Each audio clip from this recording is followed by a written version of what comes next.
Imagine a lake so deep that Canada's CN Tower, 553 meters tall, would vanish beneath its surface without a trace. A lake so massive it could cover the entire country of Slovenia. And yet, most people have never even heard of it. This is Great Slave Lake, North America's deepest lake, plunging to an incredible 614 meters. It's a place of extremes, endless ice roads, mysterious underwater landscapes, and a history carved by glaciers, gold rushes, and Indigenous traditions. A hidden giant that tells the story of Canada's north like nowhere else. You're watching Beyond Atlas Explore, and if you love uncovering Earth's wildest and most overlooked places, make sure to hit subscribe and join the adventure. Great Slave Lake sits in the heart of Canada's Northwest Territories, a region defined by raw wilderness and sheer size. Stretching 469 kilometers from west to east, the lake is so long that driving its shoreline would take an entire day. Its width shifts dramatically, from a narrow 20 kilometers in places to a sprawling 203 kilometers across. In total, the lake covers 27,000 square kilometers, about 10,000 square miles. That makes it almost the size of Belgium, or big enough to swallow the entire state of Maryland and still have room left over. From above, Great Slave Lake looks less like a typical body of water and more like an inland sea, its arms and inlets reaching deep into Canada's subarctic wilderness. And yet, despite its massive footprint, the lake remains hidden from the spotlight, known mostly to locals, Indigenous communities, and a handful of explorers who've traveled its icy highways or fished its legendary deep waters. Great Slave Lake is not just big, it's one of the most underestimated giants on the planet. Great Slave Lake isn't just vast, it's divided into three very different worlds beneath the same surface. The North Arm is home to Yellowknife, the lake's largest settlement, and its waters are surprisingly shallow, rarely dropping below 150 meters.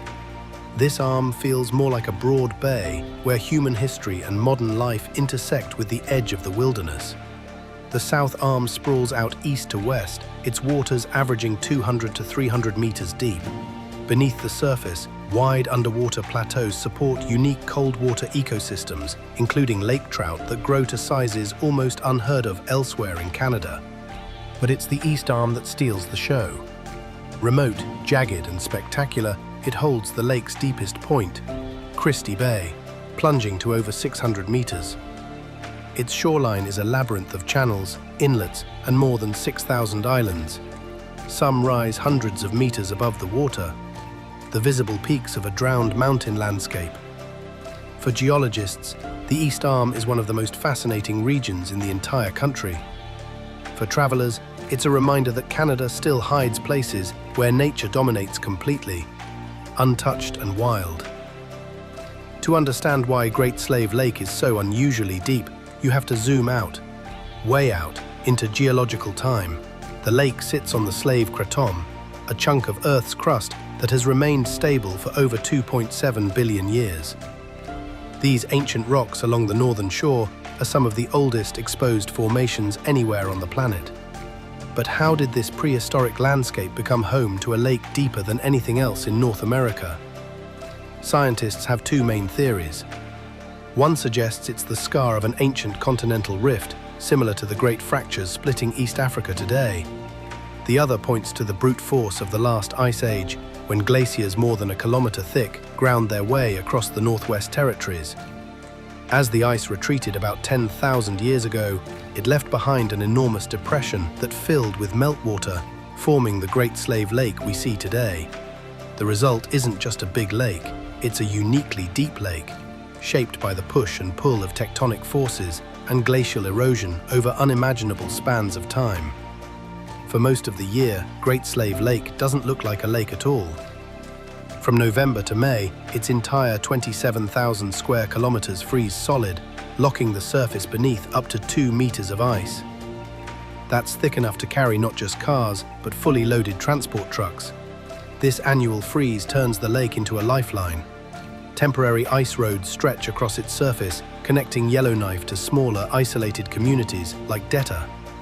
For months, the frozen lake becomes a highway system. critical for hauling supplies, food, and fuel to places unreachable by land. Then, in summer, the transformation is just as dramatic. The ice vanishes, the water turns an impossible shade of blue, and the lake becomes a vast inland sea once again.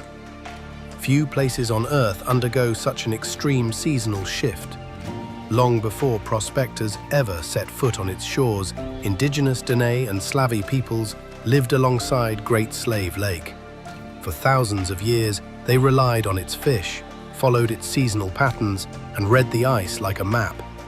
Their knowledge remains essential even today, passed down through generations who understand the lake's rhythms better than any scientific chart. The story shifted in the late 19th century when prospectors stumbled upon gold near the lake in 1896. At first, the region was too remote to exploit, but with the arrival of aircraft in the 1930s, everything changed. Yellowknife transformed almost overnight from a remote settlement into a mining hub, and eventually into the capital of the Northwest Territories. Gold brought jobs and growth, but also left scars. Pollution from roasting ore contaminated land and water with toxic arsenic, a legacy that still challenges the region today. Great Slave Lake became more than just a natural wonder. It turned into a stage where indigenous traditions, industrial ambition, and environmental risk collided. And here at Beyond Atlas Explore, we dive into stories exactly like this, remote, extreme, and often overlooked. If you want to help me reach my goal of growing this channel and sharing more of Earth's hidden frontiers, hit that subscribe button and join the journey. The gold rush may have built Yellowknife, but it also left behind one of Canada's biggest environmental headaches. For decades, ore was processed using arsenic trioxide, releasing dangerous toxins into the air and soil. At the abandoned giant mine, more than 200,000 tons of arsenic remain buried underground, enough to poison the entire lake if not safely contained. Cleaning up that toxic legacy is still one of the Northwest Territories' largest and most expensive projects. Yet, despite these threats, Great Slave Lake supports a resilient ecosystem.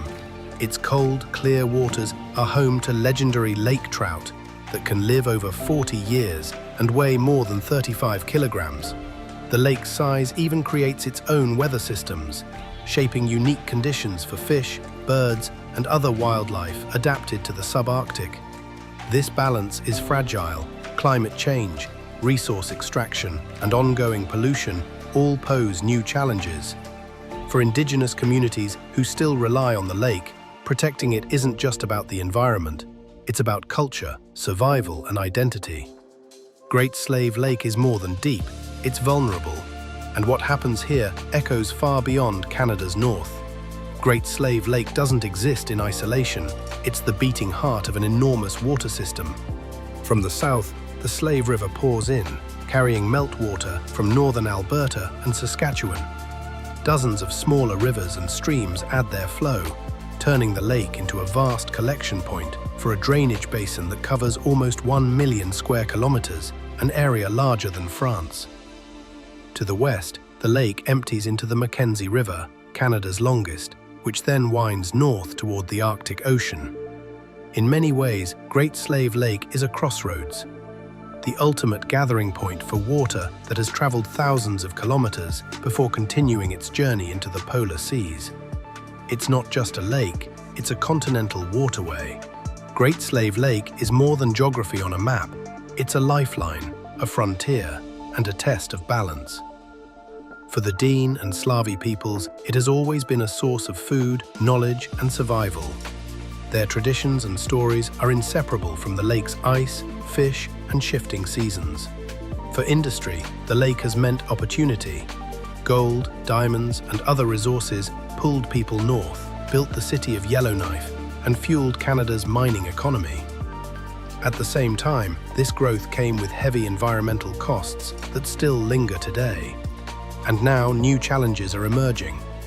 Climate change is altering ice conditions.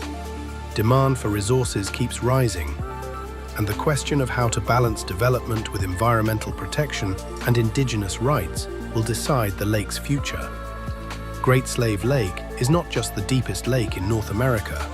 It's a mirror of how humans and nature collide in extreme environments. Great Slave Lake is a paradox, enormous yet overlooked, ancient yet still shaping modern life. It's North America's deepest lake, a frozen highway in winter, a vast inland sea in summer, and a witness to both human ambition and environmental struggle. Places like this remind us how wild, extreme, and fragile our planet really is.